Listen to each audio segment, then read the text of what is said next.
Ada salah satu putri dari seorang nabi yang disebut-sebut sebagai pionir dari seks bebas. Namun, tak sedikit dari ahli tafsir yang mengatakan bahwa kisah tersebut merupakan kisah yang ngawur yang tidak ada asalnya. Kisah tersebut lebih mirip dengan dongeng, serta terdapat banyak keanehan-keanehan di dalamnya. Untuk itu, mari kita lihat kisah yang kontroversial tersebut. Assalamualaikum warahmatullahi wabarakatuh. Sahabat semuanya yang dirahmati Allah Subhanahu wa Ta'ala. Kisah Unuk, putri dari Nabi Adam yang disebut-sebut sebagai pionir seks bebas dan hamil di luar nikah, banyak tersebar di jaringan YouTube. Unuk dikisahkan punya anak haram yang amat kontroversial. Bagaimana tidak, selain bertubuh mega raksasa, sang putri juga hidup ribuan tahun, yakni sampai pada era Nabi Musa alaihissalam. Jumlah putra dan putri pasangan Nabi Adam dan Siti Hawa lumayan banyak. Konon, Siti Hawa hamil sebanyak 120 kali. Dan setiap kehamilan melahirkan anak kembar dua, yakni laki-laki dan perempuan. Maknanya, jumlah anak Nabi Adam adalah 240 orang. Hal tersebut diriwayatkan Ibnu Tabari dalam Tarikh At-Tabari. Soal jumlah putra-putri Nabi Adam ini memang ada banyak riwayat yang berbeda. Imam Ibnu Jarir dalam kitab tarikhnya yang diriwayatkan dari beberapa perawi menyebutkan bahwa putra-putri Hawa dan Adam tidak sebanyak itu. Hawa melahirkan 40 anak dari 20 kelahiran. Atsar ini juga disebutkan oleh Ibnu Ishaq yang sanadnya sama. Beberapa ulama menjelaskan pada setiap kelahiran dua anak kembar, satu orang putra dan satu orang putri, anak pertama mereka adalah Qabil dan Iklimah. Sedangkan anak terakhirnya bernama Abdul Mughis dan Ammatul Mughis. Hanya saja, dalam kisah yang lainnya diriwayatkan bahwa ada satu-satunya turunan Nabi Adam alaihissalam yang lahir tunggal. Dia adalah Unuk. Dia memiliki ciri yang unik, yakni dengan dua kepala, sebagaimana kepalanya terdapat pada masing-masing bahu, yakni kiri dan kanan. Kemudian, ciri berikutnya memiliki 20 jari tangan, yakni telapak tangan masing-masing 10 jari, memiliki kuku yang panjang dan bengkok. Diriwayatkan Hawa dengan jiwa keibuannya tetap merawat Unuk hingga si anak dewasa. Sehingga terjadilah peristiwa pembunuhan pertama di bumi, yakni Qabil membunuh Habil. Atas peristiwa tersebut, Qabil meninggalkan gunung dan menempati lembah. Maka terpisahlah kedua kelompok anak Adam dengan balada yang berbeda. Kelompok yang beriman bersama Adam dan Hawa menempati puncak gunung, sementara Qabil dan turunannya menempati lembah. Hawa memperlakukan anaknya dengan sama, merawatnya agar menjadi manusia beriman dan bertakwa kepada Allah Subhanahu wa Ta'ala. Itu menjadi ciri keturunannya yang mendiami puncak, sementara yang senang melanggar perintah Allah menempati lembah. Saat beranjak dewasa, Unuk bergabung dengan Qabil. Ini terjadi setelah Nabi Adam alaihissalam wafat. Beberapa sejarawan menyebutkan bahwa sebelum meninggal dunia, Adam merasakan hidup bersama anak, cucu, cicit, dan seterusnya hingga berjumlah 4.000 orang. Ketika Nabi Adam wafat, seluruh keturunan Adam menangis selama 7 hari 7 malam karena duka. Melihat hal tersebut, maka setan pun menggoda mereka. Setan merayu anak-anak Adam yang ada di lembah, sebab perangai anak Adam di lembah tersebut mudah tergoda oleh setan. Iblis menawarkan untuk menghibur mereka dengan musik. Maka dari sinilah bermula musik berupa seruling. Dan suara suling tersebut terdengar sangat jauh hingga ke puncak. Mereka yang sedang berduka tiba-tiba menjadi heran dengan suara yang aneh tersebut. Suara tersebut mendayu-dayu dan sesekali dengan suara yang menyayat jiwa mereka. Mereka yang ada di gunung terperanjat, namun mereka tetap bisa mengontrol diri. Kecuali Unuk binti Adam, dengan hati bergejolak, ia meninggalkan puncak dan menuju lembah bergabung bersama Qabil dan saudara yang lain. Mereka kemudian menikmati musik dan tarian. Di lembah, Unuk berjumpa dengan banyak lelaki, dan Unuk pun kecanduan melakukan zina. Setiap bertemu laki-laki, dia melakukan hubungan intim. Tanpa disadari, dia pun hamil tanpa tahu siapa ayah dari anak yang ia kandung. Sejatinya, Unuk tidaklah cantik, bahkan bisa dibilang buruk rupa sehingga mustahil ada lelaki suka padanya. Namun, Unuk punya ilmu sihir yang membuat lelaki terperdaya. Ia bisa menaklukkan setiap lelaki yang dikehendakinya. Unuk akhirnya melahirkan anak lelaki yang bernama Waj alias Auj, atau sebut saja Auj bin Unuk. Nasabnya ibu karena tidak mereka ketahui siapa ayahnya. Siti Hawa sedih atas kelakuan putrinya itu, maka beliau pun berdoa kepada Allah Subhanahu wa Ta'ala agar anaknya tersebut segera lenyap dari muka bumi. Allah pun mengutus singa sangat besar yang melebihi ukuran gajah. Singa kemudian menyerang Unuk, merusak seluruh badannya. Dan inilah kematian pertama oleh binatang. Unuk meninggal setelah setahun melahirkan Auj. Selanjutnya, Auj tumbuh menjadi orang yang sangat besar tubuhnya. Tingginya mencapai 600 siku orang dahulu, yaitu sama dengan 1,5 siku orang sekarang. Dan lebarnya seukuran itu. Sampai-sampai ada sebuah riwayat ketika angin topan datang, angin tersebut tingginya tidak melebihi lutut Auj. Apabila dia duduk di atas gunung, tangannya dia ulurkan ke laut mengambil ikan, dan kemudian ia memanggangnya di matahari.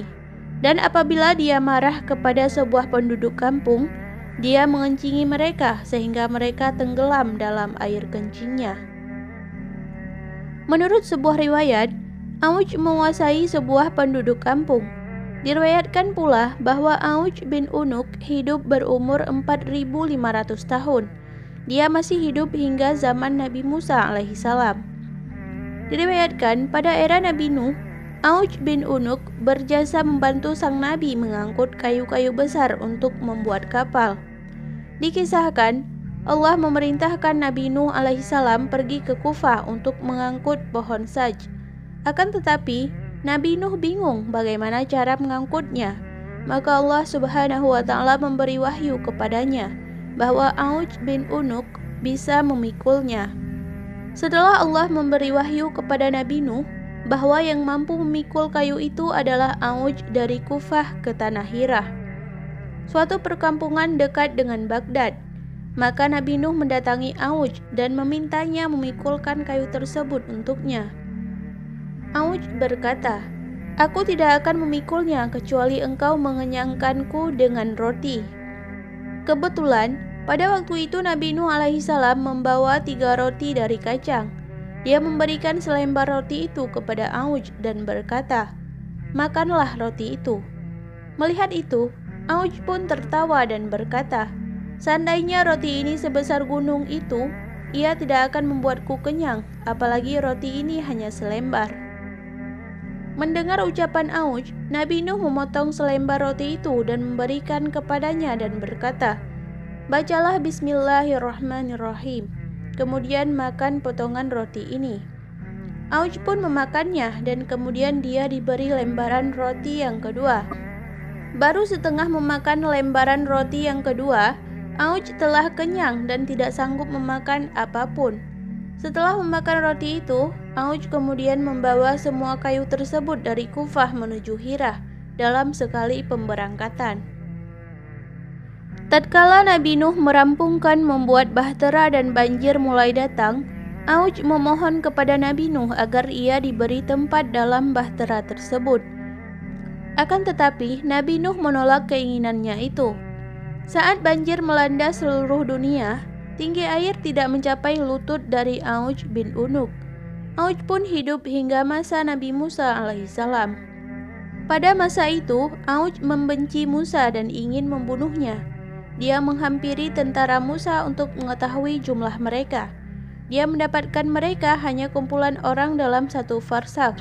Lalu dia pergi ke sebuah gunung dan kemudian mencabut gunung itu dari bumi. Gunung itu dibawanya di atas kepalanya dan datang untuk menimpakannya ke tentara Nabi Musa alaihissalam. Pada saat itu, Allah mengutus burung hudhud yang paruhnya diciptakan dari besi. Burung hudhud itu turun di atas batu tersebut dan mulailah mematukinya hingga membuatnya berlubang. Lalu ia turun ke pundak Auj dan kemudian masuk ke dalam mantelnya hingga Auj tidak bisa bergerak. Ketika Nabi Musa melihat itu, dia menghampirinya dan memukulnya dengan tongkatnya yang panjangnya 10 siku sambil melompat ke udara setinggi 10 siku. Tinggi Nabi Musa adalah 10 siku, jadi pukulannya ke betis Auj pun tidak sampai. Akan tetapi setelah Musa memukulnya, Auj tersungkur dan kemudian meninggal serta terlempar di lapangan kosong seperti gunung yang besar. Diriwayatkan bahwa di negeri Tatar atau Tartares ada sungai yang bernama At-Tai. Di sana terdapat jembatan lengkung yang besar.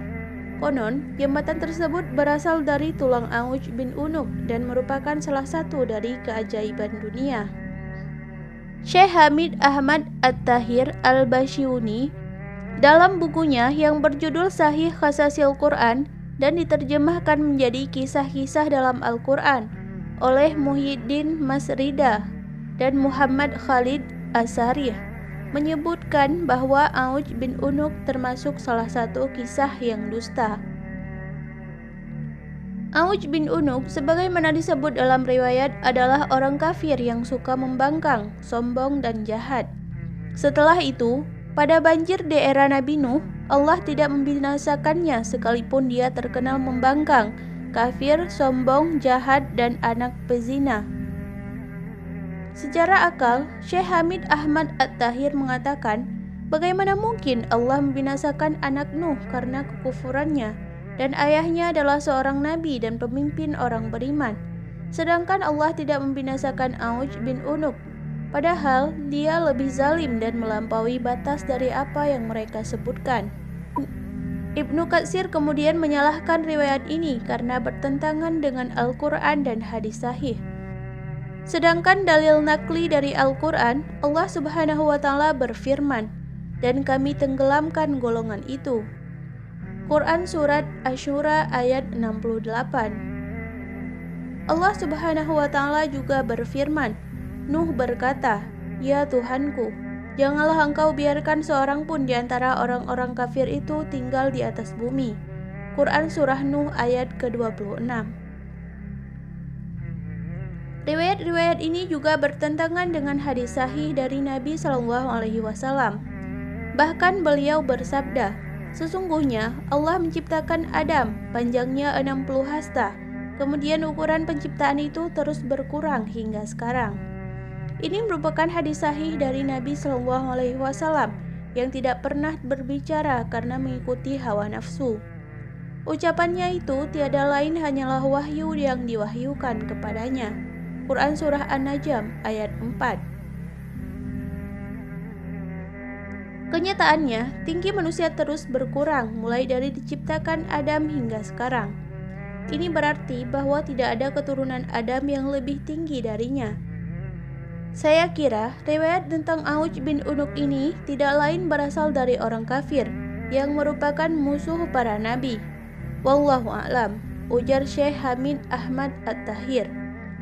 Kemudian, Ibnu Qayyim Al-Jauziyah menjelaskan kedustaan dari riwayat ini. Dia berkata, tidak terlalu mengherankan bahwa mereka berani berdusta kepada Allah.